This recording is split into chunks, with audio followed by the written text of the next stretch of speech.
বিসমিল্লাহির রহমানির রহিম। কুল আউযু বিরাব্বিল ফালাক মিন শাররি মা খালাক ওয়া মিন শাররিন গাসিকিন ইযা ওয়াকাব ওয়া মিন শাররিন নাফাসাতি ফিল উকাদ ওয়া মিন শাররি হাসিদিন ইযা হাসাদ। অনুবাদ: হে মুহাম্মদ, আপনি বলে দেন, আশ্রয় চাই উষার রবের, তার সৃষ্টির অনুষ্ঠিত হতে, অন্ধকার রাতের অনিষ্ট হতে, যখন তা হয় গভীর আর গিয়ার প্রদান করণের অনিষ্ট হতে, আর হিংসাকারীর হিংসার অনুষ্ঠিত হতে। তাফসীর আয়াত নাম্বার 1।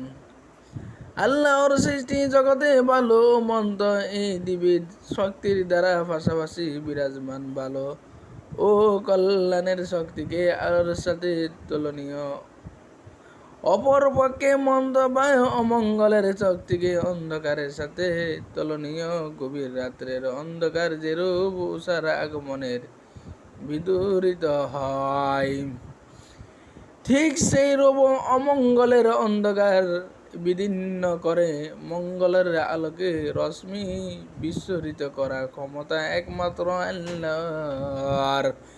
সুতরাং আমাদের ভয়ের কিছু নাই, যদি আমরা সেই মহাশক্তিধর প্রভুর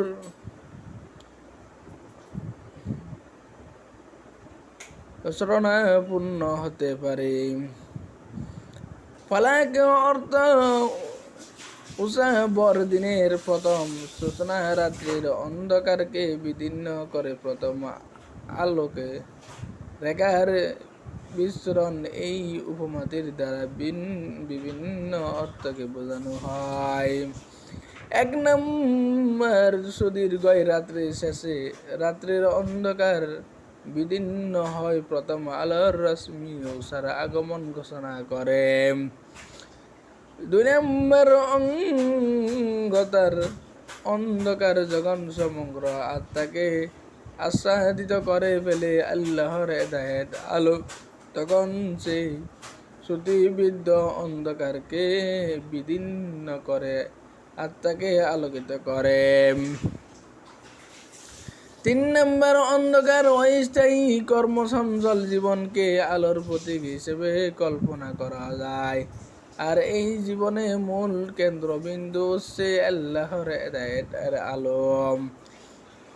উষার আলো প্রভুর বাক্যটি দ্বারা আল্লাহর হেদায়েত এই বিশেষ বৈশিষ্ট্য মণ্ডলকে তুলে ধরা হয়েছে। যদি আমরা আমাদের সর্ব অস্তিত্বের জন্য বিপদ বিপর্যয়ের শুধু মাত্র এক আল্লাহর শরণাপন্ন হয়, তবে আমাদের সকল অজ্ঞতা দূর হয়ে যাবে এবং আমরা কুসংস্কার ও সকল অমঙ্গলের ভয় থেকে মুক্ত থাকতে পারব। ঠিক সেইভাবে যেভাবে পৃথিবী উষার আলোকে দ্বারা রাত্রির অন্ধকার থেকে মুক্ত হয়। আয়াত নাম্বার 2, আল্লাহর প্রতি বিশ্বাস আমাদের সর্ব অনিষ্ট থেকে রক্ষা করবে, সকল বিপদ থেকে মুক্ত রাখবে, সকল অকল্যাণ থেকে নিরাপদ রাখবে। পৃথিবীর জীবনে সাধারণভাবে আমরা যে সব বিপদ ও বিপর্যয়ের সম্মুখীন হই, সেইগুলোকে 3টি শ্রেণীর নিচে আয়াত সমূহ শ্রেণীভুক্ত করা হয়েছে।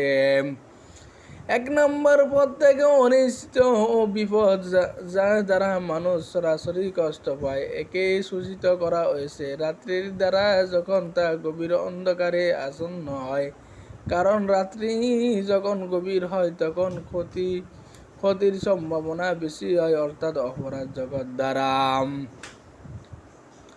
2 নম্বর, মুসিবত বা বিপর্যয়, এটার কারণ অনেক সময় দৃষ্টিগোচর হয় না, একে সূচিত করা হয়েছে যারা গ্রন্থিত ফুৎকার দেয়। বাক্যটি দ্বারা এর দ্বারা জাদু তোনাকে বোঝানো হয় যে এই ক্ষতিগ্রস্তদের আগোচরে গতে থাকে। বৃহত্তর অর্থের বোঝানো হয়েছে সেই সব বিপর্যয় যা ব্যক্তির নিজস্ব ক্ষমতার বাইরে, যেমন প্রাকৃতিক দুর্যোগ। 3 নম্বর, ইনসুকের হিংসার আগুন থেকে আল্লাহর আশ্রয় চাওয়া হয়েছে। আয়াত নাম্বার 3, রাত্রি যখন গভীর অন্ধকারে আসন্ন হয়, সেই অন্ধকারে মাঝে নিহিত থাকে অপরাধ, জগতের বিস্তার ও বিভিন্ন বিপদের সম্ভাবনা। অনেক লোক আছে যারা নিশীথ রাত্রের গভীর অন্ধকারকে ভয় পায়, তবে সব লোকই অন্ধকার যে অপরাধ জগৎ বিস্তার লাভ করে তার ক্ষতি ও বিপর্যয়কে ভয় পায়। আমাদের এই আয়াতে বলা হয়েছে আমাদের ভয় পাওয়ার কারণ নাই, অন্ধকারের ক্ষতি থেকে রক্ষার উপযুক্ত ব্যবস্থা গ্রহণ করে আল্লাহর আশ্রয় প্রার্থনা করতে বলা হয়েছে, যে আশ্রয় আমাদের সর্বপ্রকার ক্ষতি থেকে রক্ষা করবে।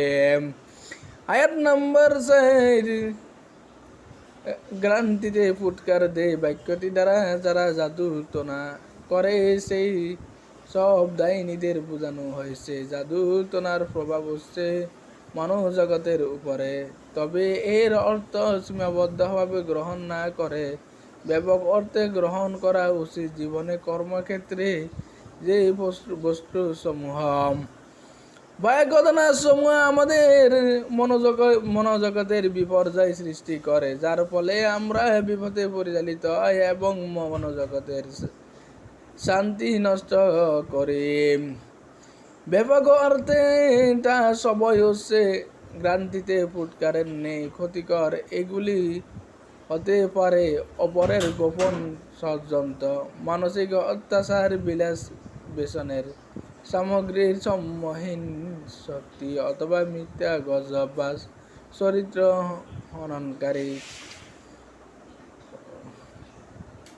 কুৎসা ইত্যাদি। বিভিন্ন ঘটনা প্রভাব যায় মানুষকে সঠিক রাস্তায় চলতে বাধার সৃষ্টি করে অথবা মানসিক বিপর্যয় সৃষ্টি করে, ফলে তার অন্তরে প্রশান্তি নষ্ট হয়। জীবনের চলার পথে এরূপ বহু ঘটনা থাকে যা আমাদের চিন্তার জগতে অধিকার করে মানসিক বিপর্যয় ঘটায়। এরূপ ক্ষেত্রে আল্লাহর সাহায্য প্রার্থনা করতে বলা হয়েছে।